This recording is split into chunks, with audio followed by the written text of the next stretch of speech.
Antara paparan menarik hari ini, lebih 5,000 pelajar tingkatan 6 Kolej Vokasional dapat bantuan RM150. Titah Agung jauhi hasad dengki, fitnah memfitnah. Lucu bandingkan penangkapan Sanusi dengan Anwar. Ada cubaan hasut Menteri Barisan Nasional tinggalkan kerajaan perpaduan.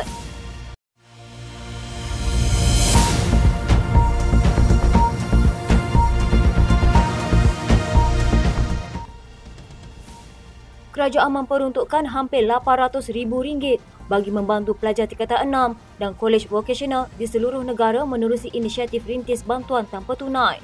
Menteri Perdagangan Dalam Negeri dan Kos Sara Hidup, Datuk Seri Salahuddin Ayub berkata, peruntukan itu akan memberikan manfaat kepada lebih 5,000 pelajar dengan setiap daripada mereka menerima RM150 seorang.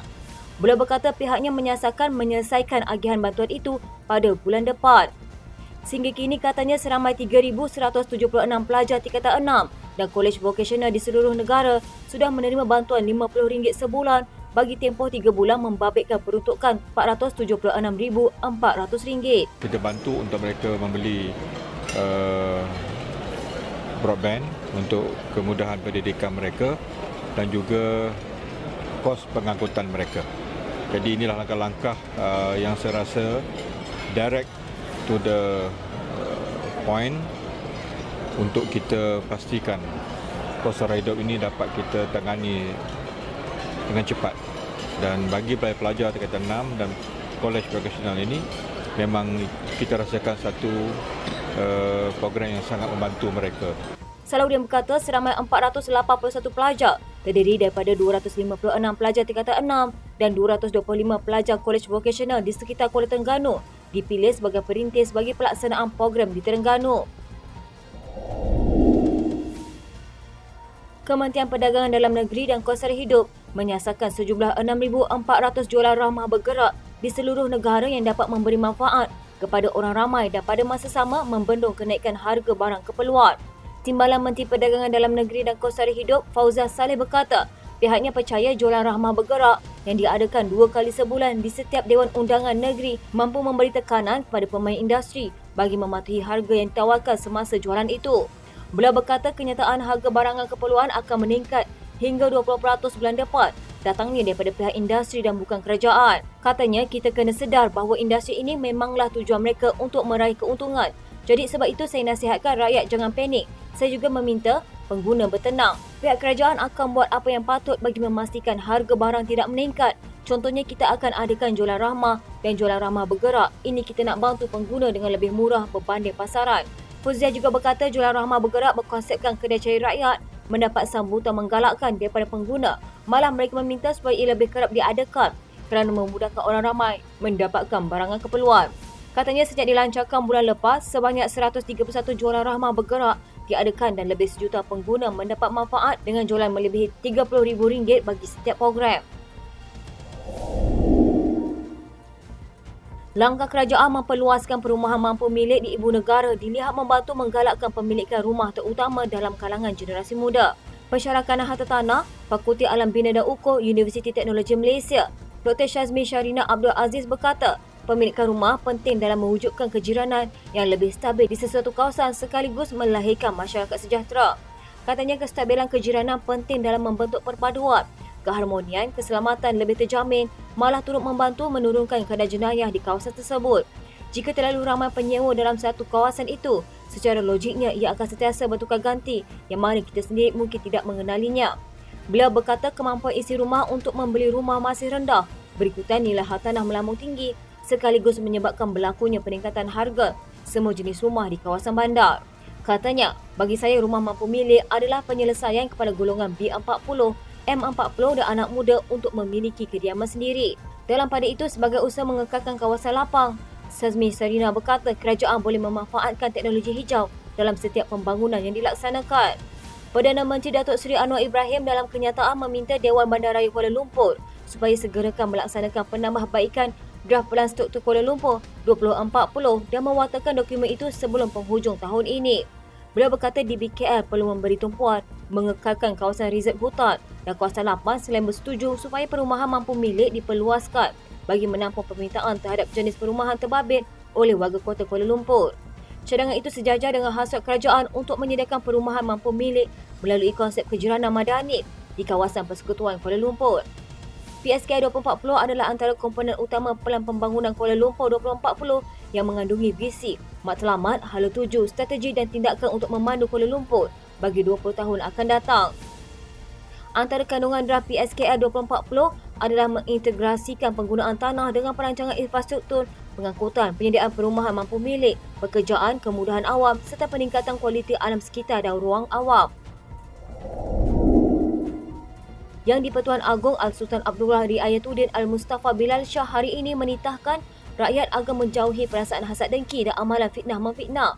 Titah Seri Paduka, rakyat juga hendaklah tidak berfikiran sempit dan negatif kerana sifat dan amalan itu tidak akan mendatangkan faedah kepada bangsa dan negara. Beta ingin mengajak seluruh rakyat untuk bersatu hati dalam membentuk sebuah masyarakat yang lembut dalam membicara, halus dalam berpesan, harmoni dalam ikatan persaudaraan, jujur dalam pekerjaan, amanah dalam menggalas tugas, dan gagah perkasa dalam mencipta kejayaan. Sempena Majlis Sambutan Ma'al Hijrah Peringkat Kebangsaan tahun 1445 Hijrah 2023, Al-Sultan Abdullah turut menitahkan agar semangat dan roh peristiwa hijrah dijelmakan dalam bentuk kesatuan dan perpaduan tanpa mengira latar belakang agama, bangsa dan adat resam demi membangunkan sebuah negara pertiwi. Titah Seri Paduka sejarah penyatuan dan kesepaduan kaum Muhajirin dan Ansar yang berlaku 1400 tahun yang lepas adalah semangat hijrah yang wajar dijadikan pedoman utama dalam menguruskan kepelbagaian dan kerencaman negara. Sehubungan itu, Al-Sultan Abdullah mengajak rakyat negara ini bersama-sama menghayati tema sambutan Ma'al Hijrah Peringkat Kebangsaan pada tahun ini, iaitu Perpaduan Teras Malaysia Madani. Justru beta menghargai usaha kerajaan dalam menggerakkan agenda Malaysia Madani bagi membentuk masyarakat yang menghayati nilai-nilai ihsan, mendukung prinsip keadilan dan mengamalkan semangat toleransi. Beta turut menghargai pelaksanaan pelan transformasi hal ehwal agama menuju Malaysia Madani sebagai langkah proaktif untuk menjayakan agenda pembangunan dan pembaharuan ummah. Titah baginda, semangat dan roh hijrah dalam memupuk sifat amanah dan berintegriti hendaklah sentiasa tumbuh segar di dalam jiwa setiap rakyat Malaysia. Seri Paduka juga mengajak rakyat untuk bersama mensyukuri nikmat keamanan dan kemakmuran negara yang telah dikecapi. Suburkan rasa kasih dan kecintaan kita kepada tanah air bumi Malaysia ini sebagaimana cintanya Rasulullah sallallahu alaihi wasallam pada tanah kelahiran baginda. Kira-kira 6,000 tetamu hadir pada majlis itu yang mewakili 110 kontijen daripada agensi kerajaan dan swasta dengan selebihnya orang awam. Timbalan Presiden PKR, Rafizi Ramli berkata, dia geli hati dengan cubaan lucu untuk membandingkan penahanan Menteri Besar Kedah Muhammad Sanusi Makno dengan penahanan Presiden PKR Datuk Seri Anwar Ibrahim pada 1998. Rafizi berkata Anwar mengalami penderaan semasa penahanannya dan menghabiskan beberapa hari dalam tahanan tanpa bicara sebelum dibawa ke mahkamah atas pertuduhan yang direka. Sebaliknya, kata Rafizi, Sanusi hanya ditahan sebentar untuk didakwa di mahkamah. Sanusi sekarang ni jejaka Malaya yang paling glamour. Saya hari ni baca Allahu Akbar. Ada orang cuba samakan Sanusi kena tahan masuk tak masuk lokap pun. Kena tahan kemudian kena dakwa je di mahkamah, tapi telah disamakan dengan Anwar Ibrahim masa tahun 98 dulu. Kau gila ke apa? Kecuali lah ada orang sepak terajang Sanusi ke, faham lah tak? Pada 1998, Anwar ditangkap di rumahnya ketika itu di Bukit Damansara, Kuala Lumpur oleh anggota polis pada 21 September 1998. Dia dihadapkan ke mahkamah seminggu kemudian dengan mata hitam. Mahkamah kemudiannya mendapati Ketua Polis Negara ketika itu, Rahim Noor, bersalah kerana memukul Anwar. Rafizi berkata sebaliknya, Sanusi sekadar ditahan di sebuah pangsa polis sewa di Kuala Lumpur pada pagi Selasa dan didakwa kerana membuat kenyataan berbau hasutan kira-kira 5 jam kemudian. sepanjang urusan itu Sanusi tidak digarik. Menurut Ketua Polis Negara Razarudin Husin, pihak keselamatan tidak mempunyai pilihan selain menahan Sanusi pada awal pagi kerana panggilan telefon mereka kepada Sanusi dan pegawainya ditolak. Memandangkan Sanusi dijadualkan didakwa semalam, Razarudin berkata penahanan itu bagi memastikan kehadirannya di mahkamah.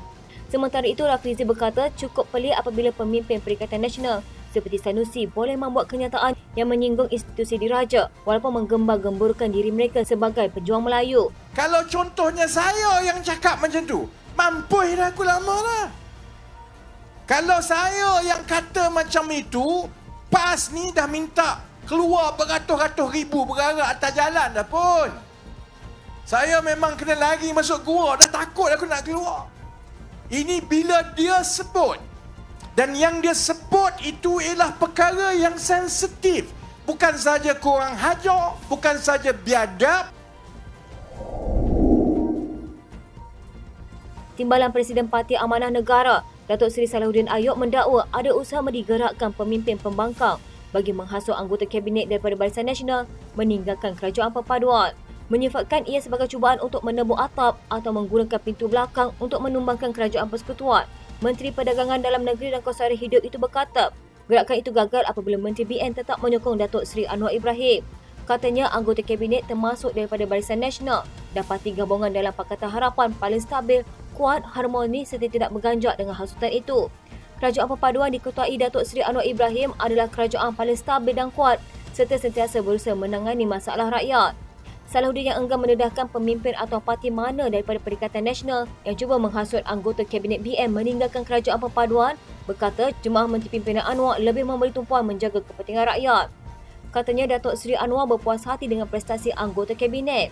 Dalam perkembangan berkaitan, Ahli Parlimen pula itu berkata BN dan UMNO sebelum ini diibaratkan sudah mengikat tali pertunangan dengan PAS, namun PAS pula tidak setia dan tidak jujur apabila bertunang juga dengan bersatu secara senyap dan tanpa pengetahuan BN. BN ditinggalkan terkapar-kapar dan mengambil keputusan berkahwin dengan PH. Mengenai jumlah kerusi bakal ditanggini amanah pada pilihan raya negeri bulan depan, beliau berkata senarai calon dan jumlah kerusi untuk parti berkenaan sudah dimuktamadkan dan bakal diumumkan oleh Anwar dan juga pengerusi Pakatan Harapan. Sekian rentasan Malam di TV pada hari ini. Jangan lupa follow Facebook dan YouTube di Alam TV. Dapatkan info terkini di Facebook serta YouTube di TV.